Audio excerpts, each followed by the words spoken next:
బావా, ఇది నీ పుట్టినరోజు డ్రెస్సా? వైదేహి, నువ్వు ఈ డ్రెస్ కొన్నావా? ఏమైంది? బాగానే ఉంది కదా. వైదేహి కొంటే నీకు ఏదైనా బానే ఉంటుంది దేవాంశ్. దేవా, చాలా బాగున్నావురా. అచ్చం తాతయ్యలాగే ఉన్నావు. చాలా బాగుంది. మీ తమ్ముడు పుట్టినరోజుకి మీరేమో సూటు బూటు, మీ తమ్ముడేమో తాతల కాలం నాటి లాల్చీ పైజామా. నేనైతే చూడలేకపోతున్నాను బావా. ఎంతో మోడర్న్ గా ఉండే నిన్ను ఒక్క డ్రెస్ తో 100 ఏళ్లు వెనక్కి తీసుకెళ్లిపోయింది. అత్తయ్య, మీరు చెప్పండి, మీకు నచ్చిందా?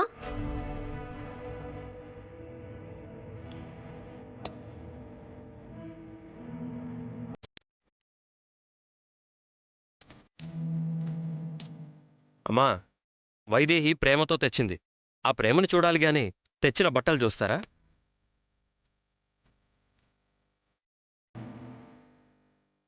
అలా అని ఒక దుప్పటి తెచ్చి కప్పుకోమంటే పుట్టినరోజున అది కప్పుకొని తిరుగుతారా? వైదేహి బాధపడుతుందని ఆయన మంచితనంతో మీరు బాగుందని చెప్పడం తప్ప ఇంకెవరైనా ఒక్కరు బాగుందని చెప్పండి.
నువ్వు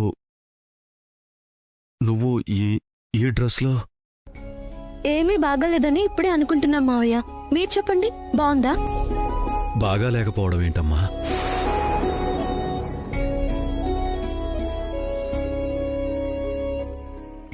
ఈ బట్టల్లో వీడు ఎలా ఉన్నాడో తెలుసా? అచ్చం అచ్చం మా నాన్నలాగే ఉన్నాడమ్మా. వీడికి మా నాన్న పోలికలే ఉన్నాయి.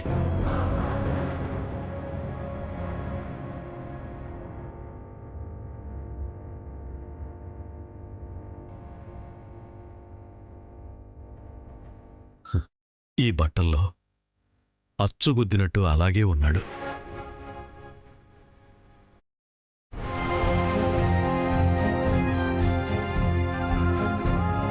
అచ్చం మా నాన్నలాగే ఉన్నాడమ్మా.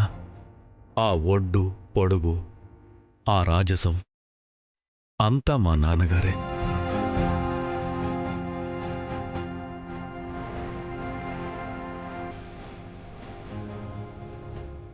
కౌసల్య, మా నాన్నను దృష్టిలో పెట్టుకుని వీడికి నువ్వు ఈ డ్రెస్ కొన్నావు కదా?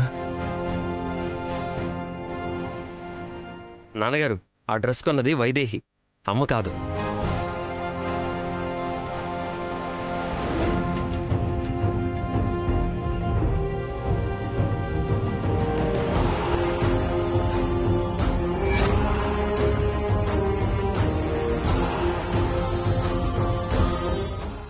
అవునా? ఇది దేవాంష్కిచ్చిన బహుమతి కాదమ్మా. వీడిలో మా నాన్నను నాకు చూపించి నాకు బహుమతినిచ్చావు. థ్యాంక్స్ అమ్మా.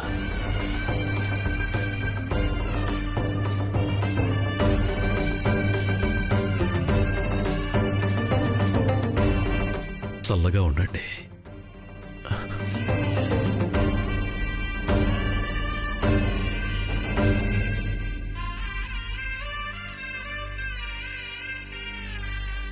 నీ బ్రతుకంతేనే. బాయ్.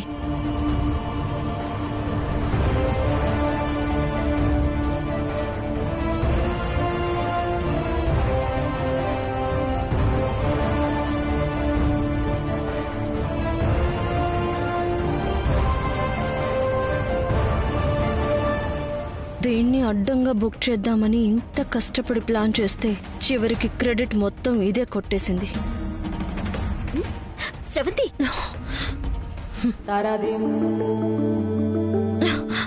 Thank you Sravanthi. నీ వల్ల నేను కొన్న బట్టలు మా ఆయన పుట్టినరోజుకు వేసుకోగలిగారు. నా వల్లేంటి? అత్తయ్య గారు ఇచ్చిన షర్ట్ నువ్వు కాల్చడం వల్లే కదా ఆయన నేను తీసుకొచ్చిన బట్టలు వేసుకున్నారు. నేను కాల్చడం ఏంటి? ఏం మాట్లాడుతున్నావు? నాకు తెలుసు శ్రవంతి, నాకు తెలుసు. ఊర్మిళక్క చెప్పినట్టు అగరబత్తి పడుంటే ఒకచోటే కాలాలి, అది షర్ట్ పైన కాలాలి. కానీ లోపల అన్ని చోట్ల కాలిందంటే అదెవరో కావాలనే చేసుండాలి. అయితే నేను, కాకపోతే నువ్వు. నేను కాదు కాబట్టి ఖచ్చితంగా నువ్వే. పాపం, బట్టలు కాల్చేసి నన్ను తిట్టిద్దామనుకున్నావు కదా, కానీ నువ్వనుకున్నది జరగలేదు. ఆయన నాకు భర్త, నాకు మాత్రమే హక్కుంది. అందుకే దేవుడు అంతా నాకు అనుకూలంగానే చేశాడు. ఇక ముందు నువ్వేం చేయాలనుకున్నా నాకే అనుకూలంగా ఉంటుంది. గుర్తుంచుకో.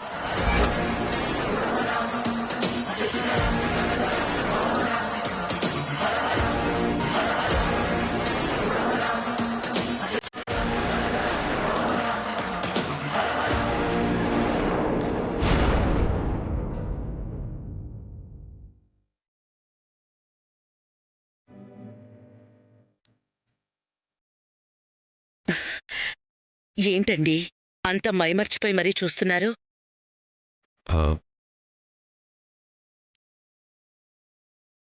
చూడు,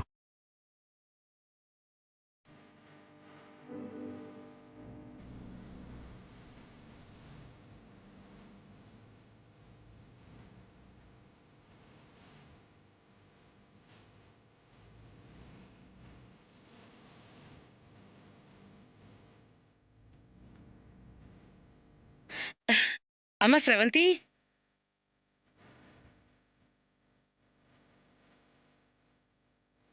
ఇలా రామ్మా.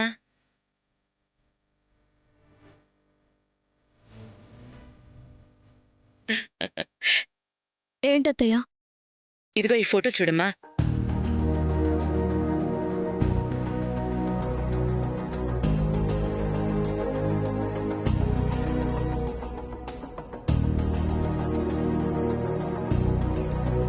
పాప చాలా బాగుంది.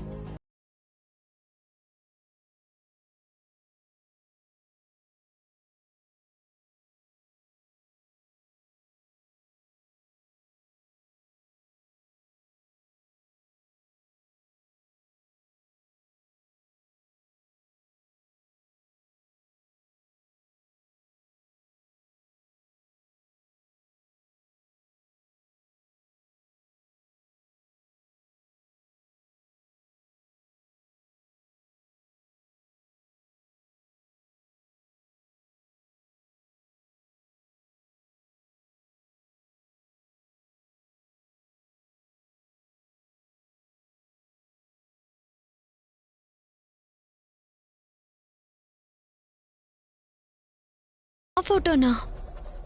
అది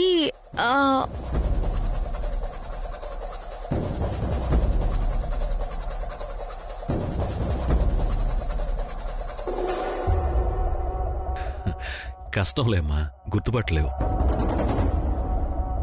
ఎందుకు గుర్తుపట్టలేదండి? ఆ వయసులో తనెలా ఉందో తనకెలా గుర్తుంటుంది కౌసల్య?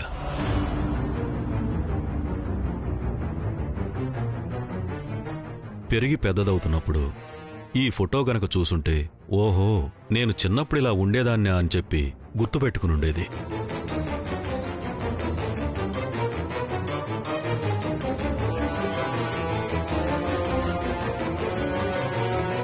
కాని తన దగ్గర చిన్నప్పటి ఫోటోలేం లేవు కదా, కాబట్టి గుర్తుండే అవకాశమే లేదు.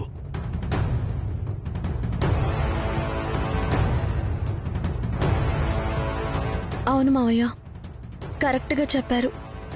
అమ్మ దగ్గర కూడా నా చిన్నప్పటి ఫోటో లేదనుకుంటా. ఎప్పుడూ చూపించలేదు. ఒక్కసారి చూసినా గుర్తుపట్టేసి ఉండేదాన్ని. అంటే చిన్నప్పుడు నేను ఇలా ఉండేదాన్ని అన్నమాట. థ్యాంక్స్ మావయ్య. థ్యాంక్స్ అత్తయ్య. నా చిన్నతనాన్ని నాకు మళ్ళీ పరిచయం చేశారు. చాలా థ్యాంక్స్.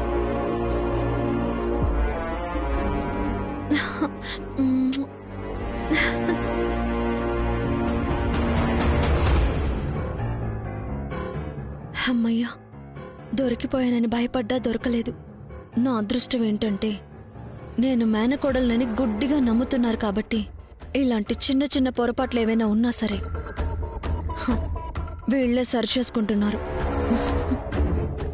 నువ్వు వచ్చినప్పటినుంచి ఒక విషయం అడుగుదామని మర్చిపోతున్నానమ్మా. ఈ ఫోటో చూసావా? మెడలో ఆహారం చూడు.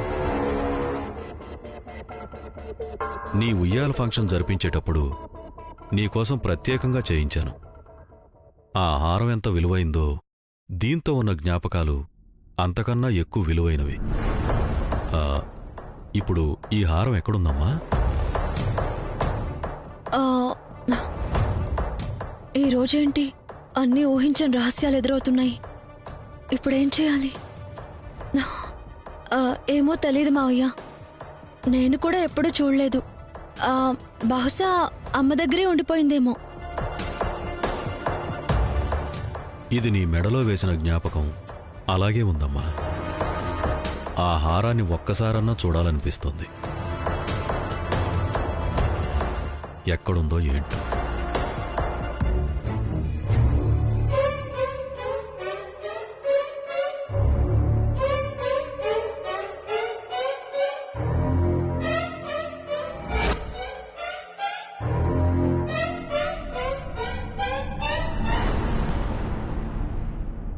నువ్వేడవకే, నాకు ఏడిపోస్తోంది. ఏమిటో నీ సినిమా పిచ్చితో జీవితాన్ని ఇలా చేసుకున్నావు.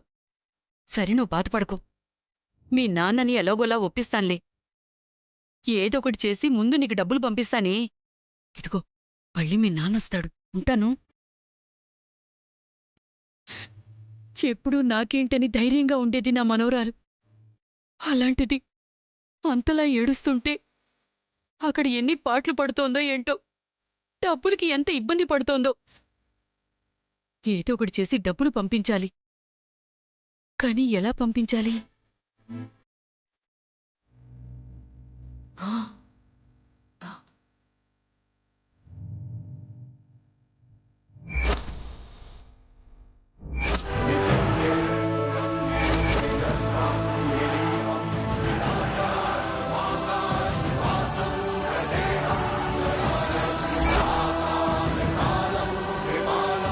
చిన్నప్పుడు వైదేహి మెడలో దొరికింది.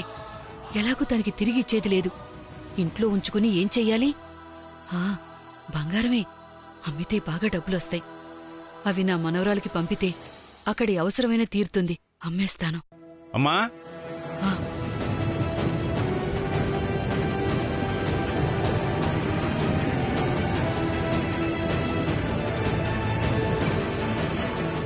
అమ్మా, ఏంట్రా?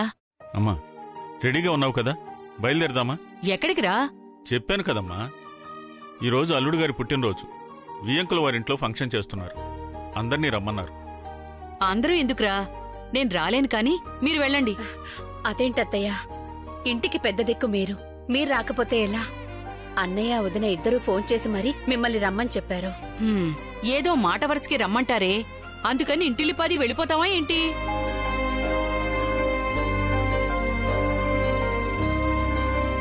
అమ్మా ఎందుకమ్మా బతిమలాడుతో రానంటుంది కదా వదిలేండి. వాడు చెప్పాడుగా మీరంతా వెళ్ళండి, నేనుంటాను. అబ్బా వాడేదో అంటాడులేమ్మా, ముందు నువ్వు బయలుదేరు. ఇంట్లో ఎవరు ఉండరు కదా, ఈ హారం అమ్మేసి మనవరాలికి డబ్బులు పంపించచ్చు కదా అనుకుంటే జిట్టులా వదలడం లేదేంటి వీడు? అది కాదురా, నాకు కొంచెం ఒంట్లో నలతగా ఉంది. అమ్మా మొన్న నన్ను బావగారన్న మాటల్ని దృష్టిలో పెట్టుకొని నువ్వు రావటానికి ఇష్టపడట్లేదని అర్థమవుతుంది. అలా అయితే నేను ఆయన అన్నాను. అన్నీ మనసులో పెట్టుకుంటే ఎలాగమ్మా? పద. సరే, ముందు మీరు పదండి, నేనొస్తాలే. అత్తయ్య ముందొకరు వెనుకొకరు ఏంటి? మాతో పాటు పదండి, రండి. అయ్యో వద్దులేవే, అయ్యో, పదమ్మా. నేను చెప్తున్నానుగా, పదండి. వద్దులేవే, నేను తర్వాత వస్తాను కదా. తప్పకుండా వస్తామండి. అలాగే. అవునండి. అత్తయ్య, నేను మళ్ళీ కాల్ చేస్తానండి. ఏంటమ్మా? బావ బర్త్డే ఫంక్షన్ కి ఈ సారీ కట్టుకుందాం అనుకుంటున్నాను. ఎలా ఉంది అత్తయ్య? చూడండి. ఏది?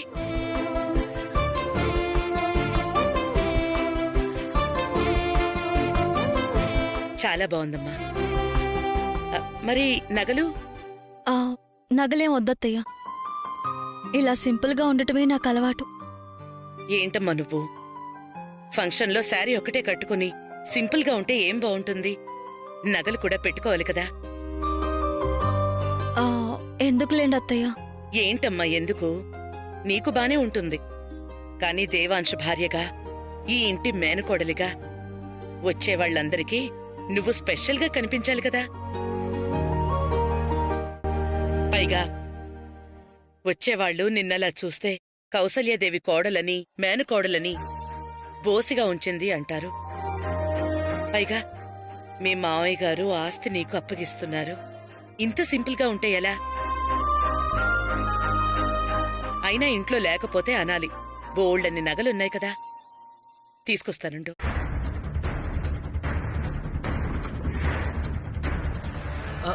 అమ్మగారు, అదేంటి అమ్మగారు మీరు తీసుకెళ్తున్నారు? నాకేమండి, నేను తీసుకెళ్తాను. ఈ నగలు అమ్మగారికిగా. అవునరా. రేయ్, అటెక్కడికి? వైదేహి అమ్మగారికి ఇవ్వడానికి వెళ్తున్నాను. ఆ కోడలికి ఇవ్వాల్సిన నగలన్నీ ఎప్పుడో ఇచ్చేశాను. ఇవి నా కోడలికి, మేనకోడలికి. ఇటు తీసుకునిరా.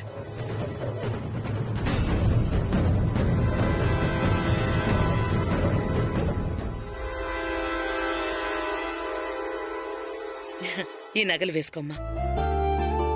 ఓపెన్ చేయరా.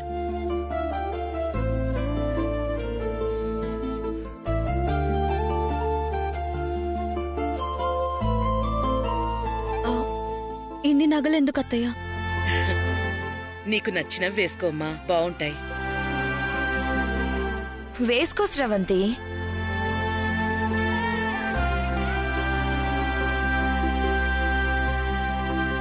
అత్తయ్య గారు అంత ముచ్చట పడిస్తోంటే కాదంటావేంటి? కోడళ్ళకి అత్త ప్రేమ దొరకడం చాలా అదృష్టం, కాదనకూడదు. స్రవంతి నా కోడలు మాత్రమే కాదు ఊర్మిళ, మేనకోడలు కూడా. కోడల మీద కన్నా కూడా ఎక్కువ బాధ్యతలు కోడలైన ఈ మేనకోడల మీద ఉండాలి. అలాగే కోడలి కంటే కూడా ఈ మేనకోడలికే నా మీద ఎక్కువ హక్కులున్నాయి. అందుకే నా నగలిస్తున్నాను.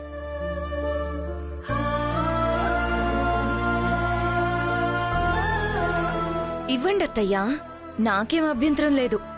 ఉంటే గింటే మీ వైదేహి కోడలకే ఉండాలి. నా నగలు నా ఇష్టం. నేనెవ్వరికి ఇవ్వాలనుకుంటే వాళ్ళకే ఇస్తాను. అత్తయ్య నా మీద చాలా ప్రేమ చూపిస్తుంది. మావయ్య గారు మేనకోడలు అంటూ చూపించే ప్రేమకైతే అసలు హద్దులే లేవు. అలాగే దేవాంశ్ ప్రేమ కూడా నాకు సొంతమైతే ఇక ఈ ఇంటికి నేను మహారాణిని. అబ్జెక్షన్ చెప్పే హక్కు ఎవ్వరికీ లేదు. రామ్మా, నేను నగలు అలంకరిస్తాను. కూర్చో.